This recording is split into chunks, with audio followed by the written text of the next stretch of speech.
Hey guys, Stealth here. War Room, episode 8. Yep, it's episode 8 already. This thing is going pretty fast. But you guys still seem to really like them, and I like doing them as a bit of general talking over what's going on, talking over new games that are coming out, wargame stuff as usual. Now the background, you're looking at a 10v10, straight to the point, which is one that I was running in the weekends. Anyway, what's been going on this week? Well, the stream, as you may have seen yesterday. If you weren't able to catch the stream, the replay is up on my channel, so you can have a look at that. I haven't edited it yet, so you can just see all sorts of games playing right after each other.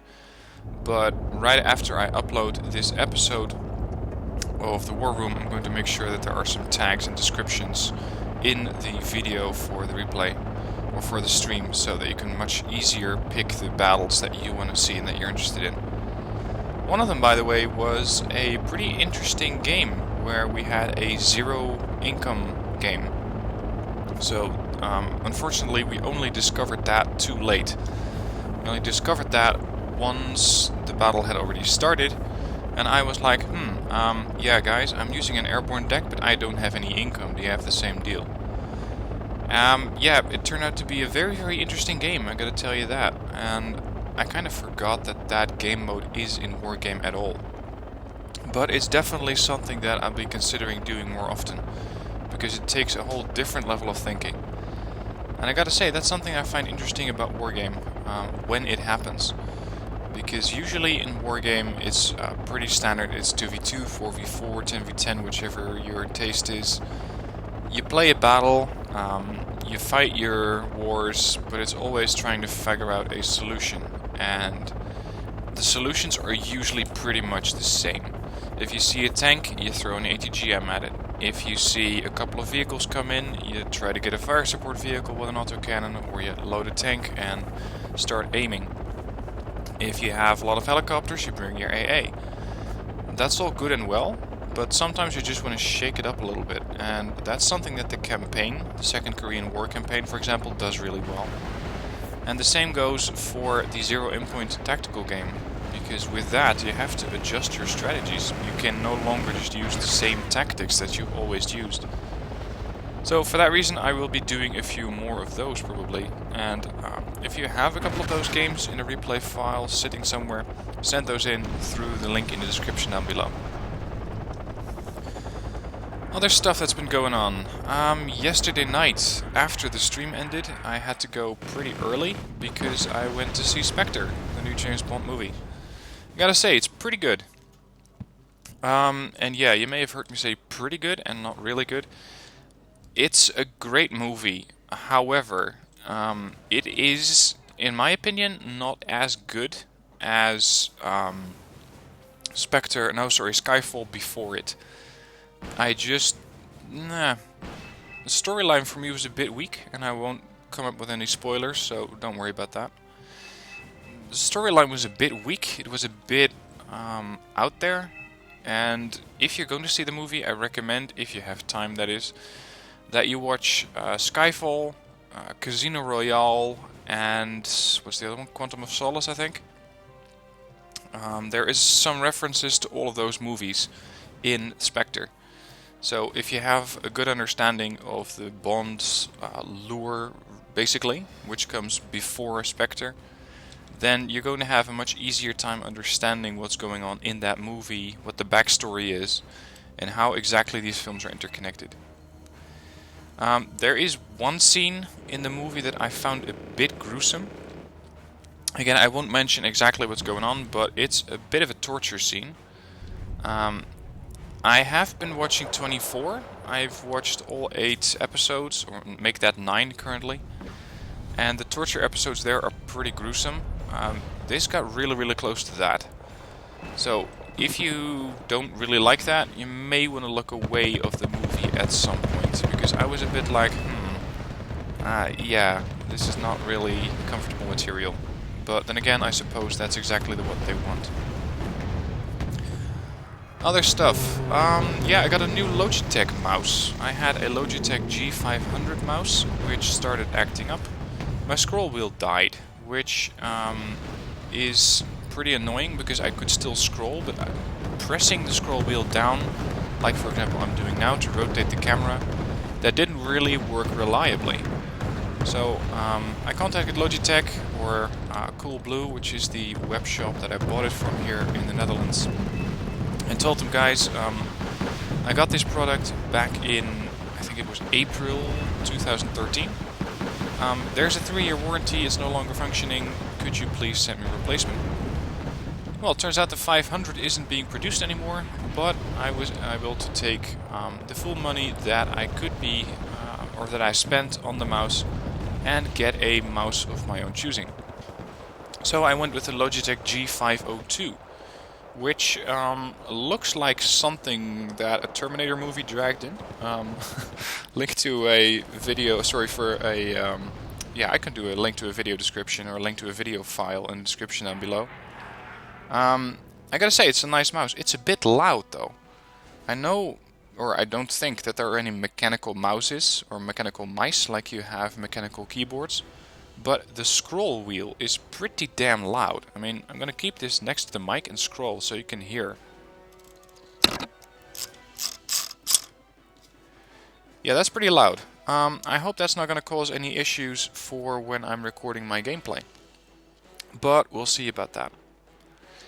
Anyways, shout out to both Logitech and Coolblue for having excellent warranty program so that I could easily get a replacement, even though the thing was almost 3 years old. Actually 2.5. For the rest of the week, I've been working on the Second Korean War. And last time around, I think it was 23 episodes that I got to do before I actually beat that campaign. Now, with the Wish Dreams mod on it, I'm not sure how long it's going to take, but it's probably going to take at least 20 episodes, unless something crashes or goes really sideways. But it's going to be 20 episodes. And those 20 episodes, I want to have one of those up every day, so that you can come home from work, come home from college, and just have a bit of, let's say, Wargame release, or you can watch a game, have some fun, see the excitement that's going on in the campaign, and then carry on with whatever you want to do. So, one episode of that is going to be coming up every day, and once every 2 days I'm going to be doing a replay or a review of an Armored Warfare vehicle. Those are going to slow down a little bit though. Early on it was really easy for me to actually do one of those replays pretty much every day, because the grind was so low, or so fast really. I could easily get a vehicle, grind it out in a day or two, maybe 3 days, and move on to the next one.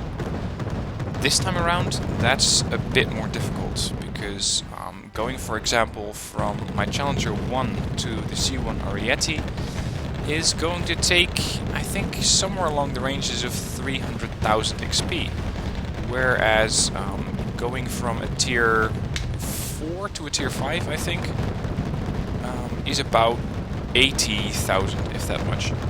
So I'm looking at a grind that's significantly longer, and that will mean that the replays are going to, or the reviews are going to take a bit longer. I still do have some premium vehicles that I can do a review on, so there will be content, but after this week it might be a bit slower than that. And talking about Armored Warfare, there's a new patch coming out. It's going to be hitting us at November 19th or 17th, Tuesday in 2 weeks, and there are going to be tier 9 vehicles. So if you thought that the grind to tier 8 was long, the grind from tier 8 to tier 9 is going to be 475,000 XP.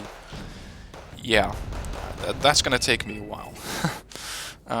I do want to get the Challenger 2. I'm working on the Challenger 1 right now, but I haven't reviewed it yet, because in its current shape, the Challenger 1 just isn't that good.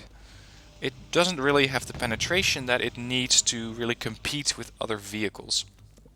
It is really good in PvE mode, but in PvP, where players know pretty much where to hit it and where they know how to angle their armor, I found that the Challenger 1 is pretty underwhelming, pretty much like the Chieftain. But more on that as the patch hits, because that's when I'm going to review the Challenger 1. I can review it now, but that video is going to be outdated in 2 weeks, so I don't want to spend my time or your time on something like that, which is going to be outdated very, very quickly. But Tier 9 vehicles, we got the Challenger 2 coming in, which is something that I'm looking forward to. The M1A2, which could be a very, very powerful main battle tank. T90MS, Leopard 2A6. The Crab is going to be a reconnaissance vehicle. We got the Terminator 2, which is in Wargame comparable to a BMP-T. I just think that it has the same weaponry on a different chassis, but I may be wrong about that. My knowledge of those units isn't that great. And we got the B1 Draco.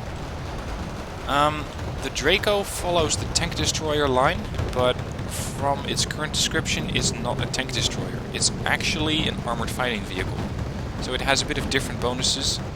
And while the B1 Draco probably doesn't mean that much to you, it is, I believe, a sort of automatic adaptable. The automatic, of course, from Wargame Red Dragon. I don't think there was one in this battle. Let me quickly see about that. Lots and lots and lots of blue for here. No, I don't think that they had one. Anyway, the automatic, it can quickly engage air and ground threats, which is in Wargame, of course, really useful, but in Armored Warfare, you don't really need to engage air threats, since there aren't any. But the devs have said that they are going to work on something like that, where sparks are actually going to be a part of the game. So, possibly, eventually, we might be driving, say, the Flakpanzer Gepard A1, like this one right here. I'm not really sure how those are going to work with the other vehicles that are currently in the game, but we'll see about that. Anyway, that's for Armored Warfare. I do have a few videos coming up this week of Armored Warfare. I got a review of the Tier 2 T92 Scout Tank coming up, or light tank. It's a pretty nice vehicle. You can get it for, I believe, only 650 gold, which equals out to just a couple bucks. And I really like that vehicle. It's a nice to work with light tank. And you can get quite some good results if you know what you're doing with that thing. Other stuff, M60 Starship review. That's something I'm going to be working on, as well as the T-72. Now I gotta tell you, I'm not that great in main battle tanks. The Challenger I do alright in PvE, but I'm mostly a user of very, very quick, agile vehicles, like you've seen me do in the BMPs, the BMDs. I'm currently at the Bradley in that line, which is really, really powerful vehicle. But main battle tanks, where you have to really slug it out with other players, I'm not really that good in it. I always had the same thing in World of Tanks. Give me a main battle tank and I do okay. I'm pretty average there. Give me a light tank or something that has a lot of mobility, relies on quick action, then that's where I'm going to really shine. Anyway, back to Wargame Red Dragon. Recently I was thinking about Wargame. Us as a community, we played it quite a lot. We have probably hundreds of thousands of hours into the game if we combine all of our gameplays. People would be saying that you can spend your time better doing more useful stuff. However, I think that Wargame actually does teach you useful skills. You may be thinking like, what? Yeah, I think that they are useful skills, because consider it, what are we doing? Let's say that this is the situation. We have a Bradley here. Right now, you're probably already going, okay, there's a Bradley, it's armed with a Bushmaster, it has ITO missiles, it is not covered by AA, or at least it doesn't have AA capability. How can I best defeat it? It has not a lot of armor, fire a tank shell at it, but the tank's going to be countered by ITOs. The Bushmaster is going to be countering infantry or lightly armored vehicles, so the best way to kill this thing is with an airstrike. That is the way that us wargamers are usually thinking, or at least that's the way I think about Wargame when I'm playing it. This level of thinking is pretty much trouble solving, and where trouble solving or troubleshooting, and I suppose troubleshooting in the case of Wargame, is more applicable. We're troubleshooting at a very, very high pace. Now, does this mean that that's something you can do in everyday life? Maybe not. But the skill that's underlying all of this is quickly analyzing a situation, trying to find solutions with the options that you have. And I find that that is something that I use pretty often, whether I'm playing Wargame Red Dragon, whether I'm playing another game. Sometimes in business you can use this, so I wouldn't say that we're completely wasting our time playing Wargame Red Dragon.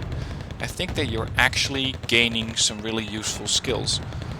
Of course, telling people this on your resume or during job interviews is going to be a different issue. It may be a bit harder to get away with that, but I still think that you actually have some good advantages there.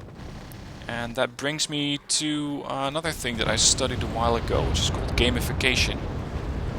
Gamification is the element of making something that's not that fun. It's basically introducing game elements into a real-life situation to make sure that you have a good way of motivating users or people who are going to be working with a specific system to use it more. Now, for example, LinkedIn, the business platform, is a sort of gamified system because it's constantly pitting you up against other people by telling you how many connections they have. Consider something like Steam. Steam is basically a sort of web store, but by introducing a pretty much a competitive element in creating badges or having the community work together in order to unlock certain special events during, for example, the Steam Summer Sale, you can motivate users to do something really interesting. And that's what gamification does. Now, of course, it's a bit of a far cry from doing a job interview, but I have found that gamification is on the rise. And I have been studying it a couple of years back. I think 2.5 years back. I took a couple of courses in gamification because I was considering going into that as a sort of career path. But I think that at that time it was just not developed enough. And if you really want to start working with companies in order to get them to have a gamified system, you're going to need to have, or at least that's my opinion of it, you're going to need to have a sort of a back office. Developers, programmers, people who can create code and make sure that there's a sort of software system as a back end to support or enforce the gamified system. Didn't have the money to do that at the time, still don't have the money to do that now, but I still think it's a really, really interesting thing. And I'm also going to be linking to a TED Talk by Jane McGonigal. If you haven't heard of her, keep an eye on her, because she is one really interesting person. She's pretty much, I'm not going to say the expert in the field, because she apparently doesn't want to be known as such, but she is really, really good at coming up with gamified systems, or thinking how gamification can be used in a situation to get users to do what you want them to do. And, for example, lately I saw a graph that says, I think we've played combined a Call of Duty, I think it was Call of Duty 3. We played that for combined 20 million hours or something like that. That equals the entire amount of time that humans have existed or have learned to walk upright. 20 million years, just consider that. And that means that we have to be picking up some sort of useful skills. And I think that Call of Duty players have some sort of advantage whereas reaction speed is concerned. So, to bring a pretty easy to make point home, taking a long while to do it, don't think that you're not picking up anything from Wargame Red Dragon. You're not just learning units, you're learning a trouble-solving skill. And if you ever find yourself in a situation where you don't really know what to do, try to compare it to Wargame. For example, let's say, what's an interesting situation to counter? There's something going on this island over here. Let's say I'm Red 4. I know that there's an LCU there, I know that there's a Congo there. How are you going to kill it? How are you going to defeat your target? And that's something that, for example, if you were a salesman, how am I going to defeat my target? And usually salespeople do work with a target. Well, my target is to get, I don't know, 100 successful purchases or 100 successful sales. So in order to do that, I need to know what my stats are. I need to get numbers on it. I need to see what my weak spots are. The weak spots, for example, of this Congo are that it's not particularly fast at turning, as you may have seen. It's a great ship, but it has weaknesses. It tends to run out of missiles, especially the harpoons. Anyway, the same you can do in business, and I'd like to see what kind of challenges you guys have overcome by using pretty much your wargame skills, or maybe your armored warfare skills. So if you have interesting stories about that, let me know in the comments, and I'll happily share those in the next episode. Now, to close off this week's War Room, some questions were sent in, really low amount. One of which was, if there's a new game mode in Wargame, what would you like it to be? I would like it to be something along the lines of a survival game mode, where you're getting, for example, a deck, or let's say you can create your own deck, because we're creating the game mode right now, so let's see what we can all come up with together. It's a game mode where you have to create your own deck. You get, say, 30 activation points instead of 60, and you have to defend a certain objective. You can do this either in a single player or in a cooperative multiplayer, and your objective is to defend a certain objective, a certain position. The AI is going to be coming at you in consistently larger waves, and you have to survive for, say, X amount of time or X amount of points. I think that would be an interesting way to help new players test their knowledge of the game, improve their knowledge, and it will also make for an interesting challenge for more veteran players. So something like a survival game mode I think would be interesting in Wargame. Of course, I have done something a bit similar in the sense that I have been doing those videos with the zombie mode, but it's just not really what I'm looking for. So I think that would be a really interesting new game mode. For the rest of the new game modes, I'm going to be looking for your input. Let me know in the comments down below, what do you think would be another great game mode? Of course, we have comparative or cooperative multiplayer campaign. That would be something that I'm really looking forward to. But stuff like that, let me know what you think, and let me know what you would appreciate in the next Wargame. And the final question, have you tried Arma 3? Yes, I have tried Arma 3, and I gotta say I am really terrible at that game. If you put me in Arma 3 as a ground soldier, a special operator or whatever, I'm always going like, what the hell is going on? I don't know, I need to have a sort of strategic view of the game, such as in Wargame. A first-person shooter, which is probably selling Arma 3 short by a lot, is something that I'm not really good at. So a slower-paced tanking game, like Armored Warfare, like World of Tanks, that's something that I can do, that's something I can work with.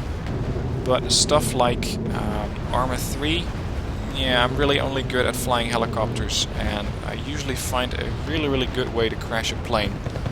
But a helicopter pilot, that's pretty much the only thing that I'm really good at. Picking up people, flying them across the battlefield, enjoying the view, medevacs, stuff like that. But I don't play Arma 3 at all. Anyway, that's it for this week's War Room. If you have any questions for me, leave them in the comments down below, and I'll happily answer those for the War Room next week.